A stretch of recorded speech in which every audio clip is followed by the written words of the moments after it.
Следващото упражнение, което ще ви покажа, е за гърдите и раменете.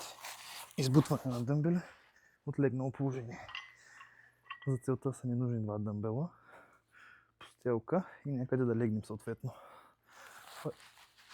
Настаняваме се добре на земята, вдигаме краката и пускаме, като идеята ни трябва ръцете да опират земята и събираме.